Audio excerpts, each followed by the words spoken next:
So we did a really nice red to green from 19 to 1940 on TQQ, and then I got stopped out of the break even, and then I did it again and I got stopped out, but I missed the whole point.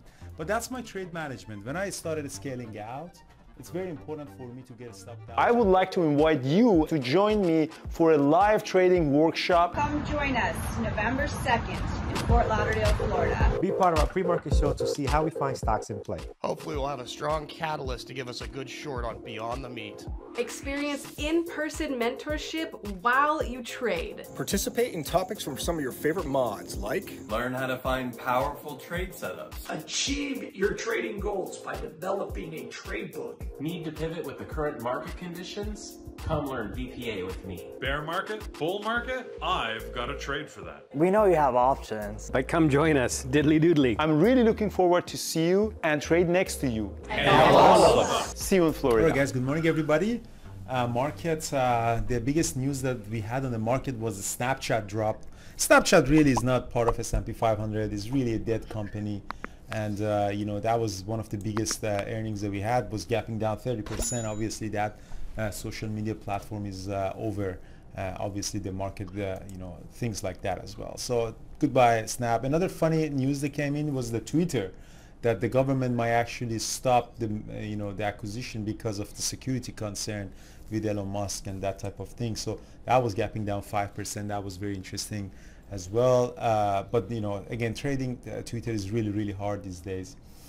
For me, trading day, you know, I really slowed down on trading today because, you know, market was flat. There was not big earnings like, you know, the companies that are really trading. Tesla was one that I tried to take a trade on 1 minute opening range breakup. So dropped down and then when that suddenly came up, and this is what I liked about as an engulfing crack. So that's a very bullish pattern. But the problem with this, you know, pattern is, was that you know, it's just you're on the flat area. It's not a stock in play. You know, it's just below the previous day close. So I went long and it really couldn't pop up, and I got out of it because I realized that the market is just choppy. If Tesla was gapping up or gapping down, this pattern was very, you know, powerful, because that shows it's a stock in play. But really a stock isn't in play. It's just constantly chopping up and down with very little volume and little order flow. So that was a very small loss that I had, a couple of $100. And then the better trades that I had, and Brian, was TQQ actually. So TQQ market started moving up at around 9:45. So again, after that trade, I didn't trade for 10 minutes. So we did a really nice red to green from 19 to 1940 on TQQ, and then I got stopped out of the break even, and then I did it again and I got stopped out, but I missed the whole point. But that's my trade management. When I started scaling out, it's very important for me to get stopped out on the break even. Even though, you know, in this particular case, I would have, if I would have stayed in there, I would have gone and get a better move. And even for the second one, if I wouldn't have not got stopped out, we would have gone up significantly higher. But it's just, you know, I decided to stay, you know, get out and stick to that, because in the long term this helps you, you know, in the long term if you stick to this trade management. So that was a good to scalp. And then Nvidia was also another scalp, the, you know, semiconductor, which was very similar at the same time of TQQ popped up. So TQQ is a more capital efficient really if you want to trade that. So popped up, sold, hold it, just tested my previous take, it just break even point, went up, I sold out. I had a call to take right at 10 a.m. so I had, you know, I just sold everything, but after that it really moved up another 2-3%, and after that it just rolled over. A lot of people like Thor took a really nice rollover at SPY, you know, at around 10.10. That's a really nice rollover from R4. That's a trade that Thor did. Norm had a really nice trade on Meta. Meta was a sympathy play. The sympathy play means when one social media is getting destroyed, you know, the other social media might get the same impact. That's called the sympathy move, because that means that the whole industry is, you know, in trouble. Sometimes it might not. Sometimes it might the direct competition. If this one is bad, it becomes better. But in this particular case, Meta was also gapping down, as you see. You know, Norm traded in the pre-market, you know, while doing the show, and then he, you know, got out just at the break even. So again, the trade management for Norm is, you know, you go long here, you sell here, and then you got to stop out here, and then at the open he went long again at 126 and sold it to this rip to 129. That was a really nice trade that Norm did. So there was a lot of good tradings today actually from people in the chat room. So I unfortunately missed the big move on NVIDIA. And Snapchat, I did trade short Snapchat. You know, you can trade it short, but you just have to wait to get an uptick. So I went at 765, covered some, and I saw a huge ask at 750. So I knew 750 is going to be a big wall, and if it breaks down, it's going to go down. And I also posted on Twitter. But it bounced back and it got stopped me out, yeah, I made only $400 on Snapchat really, with just. But you know, again, Snap has always been a messy trading. You know, it did pop up and it came down. It did pop again, even to 780, just squeezing this. A lot of, I think, institutional trading eventually break down that 750 and it's going to go down. So I'm kind of expecting it to be just messy. That's why I never really got back in there. And there's a lot of volume, but the volumes come out like in the pulse, like that, and that means that there's a lot of big institutional orders that are going to come. So that was my trading day really. So I lost on Apple as well, so I didn't mention that. So Apple, I did a 920 trade. So 920 trade is when the stock is moving up really significantly. You know, you buy on the moving average, on the 20 moving average, to hope to get to the, you know, high of the day. You know, I got there, it did pop up a little bit. I was hoping to get to 145 and I got to stop that, and now it hit 145. So that's okay. I mean, just the weakness in the overall market really didn't help that. But I think Apple was hitting all of the criteria for a 920 trade. They had a really strong move for 45 minutes. You know, hit the 20 moving average. You know, the risk to reward was, I think, was there for me if I could get to 145. So that was a loss for me. Overall, a positive green day for me. So Brian, how was your day? That was okay.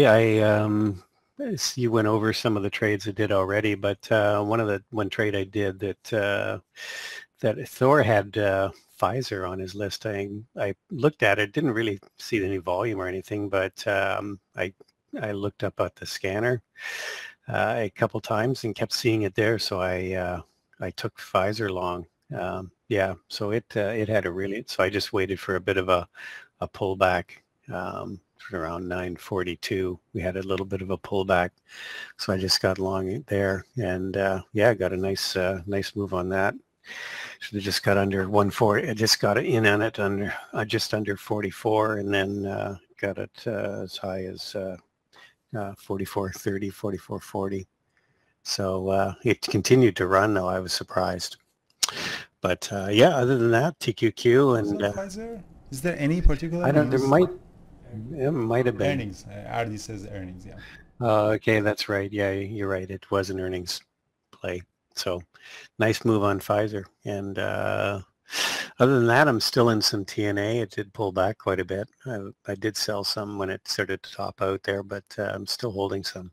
So and the markets are just starting to come back now. So still waiting, still got some Tesla puts, 200 puts that I'm hoping will expire worthless at the end of the day here. And then I'll just keep the premium on that. I'm short those. And I'm short some Goldman Sachs calls at 320, and they're getting really close to that. But I'm hoping they'll expire worthless today as well. So anyway, that's, yeah, that's it. All right, excellent. Well, thank you so much for that, guys. So it's Friday. We have only 4 spots left for Florida. Thank you so much for all of your support. Excited to be there. Trading Terminal, we have some couple of updates for you guys soon. Remember that we do have the scanner. If you want to go in the scanner, real-time scanner powered by ChartWatcher. And also we have the trading simulator, the replay that we're having is actually there. So Anya, one of our traders, she agreed, she's a really good trader, she agreed to create a series of videos that how to use this and how to become a better trader through using this. So thanks for all of your support and likes and subscribe and comments to our channel to support her. She was really nervous for the first one, but I think she did an amazing job, and you guys really did a great job on that. So we have another trader, one of my friends, one of the very, very early traders that we had. Paras. He lives in New York City. He's an engineer. He's a really good trader. He was one of the original members of Vancouver Traders. He wanted to help the community, so he decided to come and join to be part of the the leadership team. So we welcome Paras. Is he in the chat room, the Paras today? Or I don't know actually if he is or not. But we definitely, I'll send an email to. Oh yeah, Paras, you are. Well, welcome. Make sure to put your picture on and change your font in the chat room so people can recognize you much easier, and give us the headshot so we can put it on the website. So Paras is a really good trader. He's done all sorts of trading. He worked with options, his futures, and he's doing everything. And let's actually take a look at one of his trades today and see how he did that. His style of trading is obviously started, from me, but now he just got a different style of trading, some sort of a micro scalping entry, sold, add, sold, add, sold. This is really amazing. I don't know how he does that.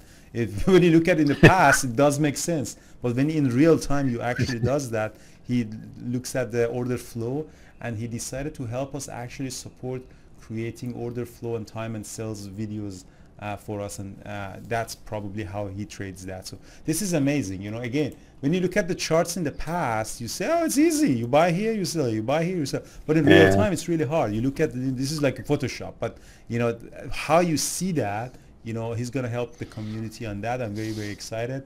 And if you want to work with him closely, reach out to him. Paras at bearabletraders.com. Paras at bearabletraders.com. And welcome, buddy. Welcome. And yeah, that's it pretty much for me. So have a good weekend, everybody. Stay safe, and see you all Monday morning. Ciao. See you guys. Have a good one.